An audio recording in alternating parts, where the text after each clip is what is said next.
বেনজির আহমেদকে গ্রেপ্তারের বিষয়ে এই মুহূর্তে আরও তথ্য জানাতে বার্তা কক্ষ থেকে আমাদের সঙ্গে যোগ দিচ্ছেন সহকর্মী খালেদ রায়হান এবং দুদক কার্যালয় থেকে যোগ দিচ্ছেন আমাদের সহকর্মী রিশাদ হুদা। প্রথমেই আমি বার্তা কক্ষে যেতে চাই আমাদের সহকর্মী খালেদ রায়হানের কাছে।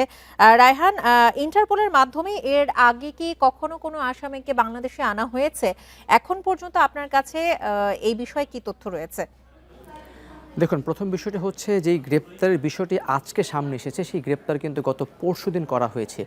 প্রথমে দুবাই পুলিশ ইন্টারপোলের যে নোটিশটি ছিল সেই নোটিশটিকে ব্যবহার করে দুবাই পুলিশ গত পরশুদিন তারা তাদের হেফাজতে নিয়ে যায় এবং গত পরশুদিন একটি চিঠি বাংলাদেশকে কিন্তু ইস্যু করা হয়, বাংলাদেশ পুলিশকে ইস্যু করা হয় যে আপনারা যেই রেড নোটিশটি জারি করেছিলেন তাকে আমরা গ্রেপ্তার করেছি। যদিও বিষয়টি জানাজানি হয় কিন্তু আজকে, এবং তার বিরুদ্ধে যেই অভিযোগগুলো ছিল, বিশেষ করে 2024 সালের ডিসেম্বর মাসে দুদক তার বিরুদ্ধে 4টি মামলা করে এবং 2025 সালের জানুয়ারি মাসে কিন্তু আদালত থেকে নির্দেশ দেওয়া হয় তার বিরুদ্ধে যাতে ইন্টারপোলের রেড নোটিশ জারি করা হয়। কিন্তু একটি বিষয় হচ্ছে তারপরে এপ্রিল মাসে কিন্তু তার বিরুদ্ধে যে রেড নোটিশ সেটি কিন্তু ইন্টারপোল তারা ইস্যু করে। একটি উল্লেখযোগ্য ব্যাপার হচ্ছে তারপরে যেই শীর্ষ যে তালিকাটি থাকে রেড নোটিশের ইন্টারপোলের, সেই ওয়েবসাইটে কিন্তু বেনজিরের নামটি হাইড করে রাখা হয়েছিল এবং এই বিষয়ে আমরা তৎকালীন পুলিশের সঙ্গে কথা বলতে চেষ্টা করেছিলাম। তারা সেটি বলেছিলেন যে অনেক ক্ষেত্রে ইন্টারপোল সেটিকে হাইড করে রাখে। তারপরেই কিন্তু আমরা দেখেছি যে এই গত কয়েকদিনের পর গত পরশুদিন তাকে গ্রেপ্তার করা হলো। ইন্টারপোলের মাধ্যমে কিন্তু যেই তথ্যটি আমরা শুনছিলাম কিছুক্ষণ আগে, যে ইন্টারপোলের মাধ্যমে দেশে আনার যে বিষয়টি সেটা হচ্ছে ইন্টারপোল রেড নোটিশ ইস্যু করা হয় এবং সেখান থেকে তারা গ্রেপ্তার করে দেয়, কিন্তু দেশে আনার যে প্রক্রিয়াটি কিন্তু ওই দেশ থেকে আরেক দেশের সাথে সম্পর্কের উপর নির্ভর করে। যেমন বাংলাদেশের সঙ্গে ভারতের বন্দি বিনিময় চুক্তি রয়েছে, যদি সেটি থাকে সেই অনুযায়ী আনতে সম্ভব হতে পারে, কিন্তু দুবাইয়ের সঙ্গে সেই বন্দি বিনিময় চুক্তি থাকলেও তিনি অন্য কোনো দেশের নাগরিক কিনা সেটি কিন্তু একটি মুখ্য বিষয় হিসেবে বিবেচনা করবে। তবে এখানে আরও একটি গুরুত্বপূর্ণ বিষয় হচ্ছে বেনজিরের যেই বিরুদ্ধে যে অভিযোগের প্রেক্ষিতে তাকে গ্রেপ্তার করা হয়েছে বা যে রেড নোটিশ জারি করা হয়েছিল, এর বাইরেও তার বিরুদ্ধে কিন্তু একাধিক মামলা রয়েছে এবং সেই মামলাগুলো কিন্তু আরও গুরুতর।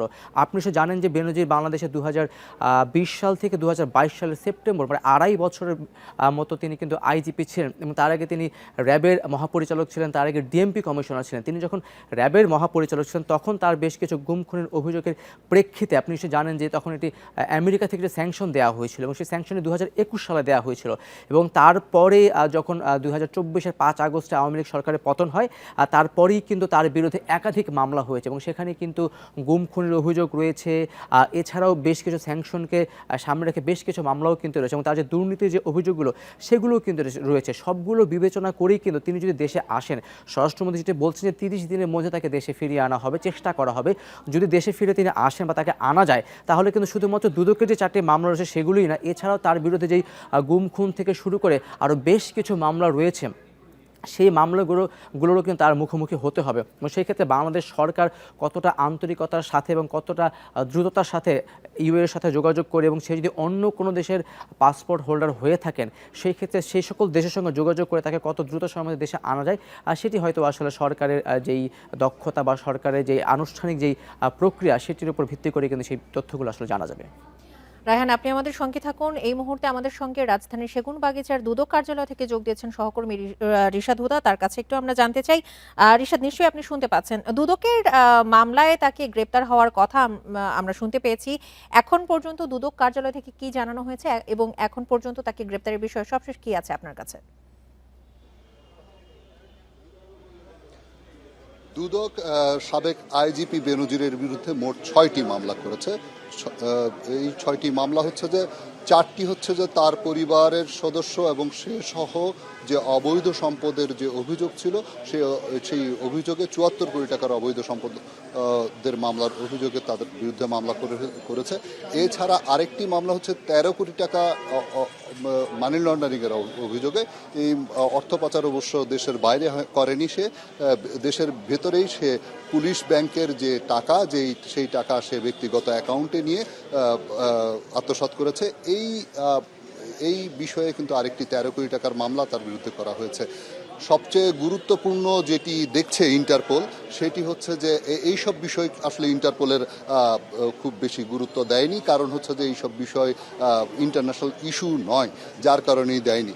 তো আমাদের চোখে যেটি সবচেয়ে কম গুরুত্বপূর্ণ কিন্তু ইন্টারপোলে এটি সবচেয়ে বেশি গুরুত্ব সহকারে নিয়েছে, সেটি হচ্ছে যে পাসপোর্টে যে ভুল তথ্য দিয়েছে, অর্থাৎ তার যে পদবি, সেই পদবির জায়গায়, পেশার জায়গায় সে প্রাইভেট সার্ভিস দিয়েছে, অর্থাৎ গভর্নমেন্ট সার্ভিস না দিয়ে, পুলিশ না দিয়ে সরাসরি প্রাইভেট সার্ভিস দিয়েছে। এই বিষয়টি কিন্তু সবচেয়ে বেশি নজরে কেড়েছে ইন্টারপোলের, এবং তারা কিন্তু এটি তাদের এখতিয়ারভুক্ত, যার কারণে তারা এই মামলাটাতেই তারা রেড নোটিশ নিয়েছে এবং পরবর্তীতে কিন্তু তাকে গ্রেপ্তার করা হয়েছে। রেড নোটিশ কিন্তু আমার হাতে আছে। রেড নোটিশ, এই রেড নোটিশ কিন্তু দুইটি বিষয়ে দিয়েছিল, একটি হচ্ছে পাসপোর্ট জালিয়াতি, আর একটি হচ্ছে যে মানি লন্ডারিং। কিন্তু মানি লন্ডারিং যেহেতু দেশের বাইরে কোনো টাকা পাচার হয়নি বা সেরকম কোনো অভিযোগ বাংলাদেশ সরকার বা দুদক করেনি, সেহেতু সেই মামলায় কিন্তু তাকে অ্যারেস্ট করা হয়নি। তাকে অ্যারেস্ট করা হয়েছে পাসপোর্ট জালিয়াতির মামলায়। তো দুদকের সাথে আমরা কথা বলেছি। দুদক আমাদেরকে যেটি বলেছে যে তার যে 6টি মামলা, 6টি মামলার মধ্যে একটিতে কিন্তু, অর্থাৎ তার যে ব্যক্তিগত অবৈধ সম্পদ, সম্পূর্ণ ব্যক্তিগত, অর্থাৎ অন্যান্য পরিবারের সদস্যদের সাথে জড়িত নয়, শুধু নিজের যে ব্যক্তিগত সম্পদ, সেই সম্পদের বিষয়ে কিন্তু ইতিমধ্যে তারা চার্জশিট অর্থাৎ অভিযোগপত্র দায়ের করেছে, আর বাকি সব গুলোই কিন্তু অভিযোগপত্র দায়েরের পথে রয়েছে। এই বিষয়টি, পাসপোর্ট জালিয়াতির বিষয়টি কিন্তু ইন্ডিপেন্ডেন্ট টেলিভিশন সর্বপ্রথম ব্রেক করেছিল, যে তিনি ভুল তথ্য দিয়েছেন। তার ভিত্তিতেই পরবর্তীতে দুদক এবং অন্যান্য সংস্থারা এই বিষয়ে অনুসন্ধান বা তদন্ত করে, এবং তদন্ত করে পরবর্তীতে মামলা করে। তো এই বিষয়টি হচ্ছে যে তার যে পেশার জায়গায় তিনি গভর্নমেন্ট সার্ভিস বা পুলিশে চাকরি করেন, এই সব কিছুই তথ্য লুকিয়ে তিনি প্রাইভেট সার্ভিস করেছেন, এবং অফিসিয়াল পাসপোর্টের জায়গায় যে সাধারণ পাসপোর্ট, সেই সাধারণের পাসপোর্ট কিন্তু তিনি গ্রহণ করেছিলেন। এইসবের অভিযোগে কিন্তু তাকে ইন্টারপোল গ্রেপ্তার করেছে। আমরা যতদূর খবর পেয়েছি, দুদক তথা বাংলাদেশ সরকারের এই ধরনের যে আবেদন ইন্টারপোলের প্রতি, এবং পরবর্তীতে যে নোটিশ জারি, অনেকের বিরুদ্ধেই নোটিশ জারি হয়েছিল, কিন্তু এই প্রথম কোনো একজন বাংলাদেশি, তাও কিনা যিনি পুলিশের মহাপরিদর্শক ছিলেন, তিনি গ্রেপ্তার হয়েছেন। বেনজির আহমেদকে গ্রেপ্তারের বিষয়ে সবশেষ তথ্য নিয়ে জানাচ্ছিলেন বার্তা কক্ষ এবং দুদক কার্যালয় থেকে আমাদের সহকর্মীরা।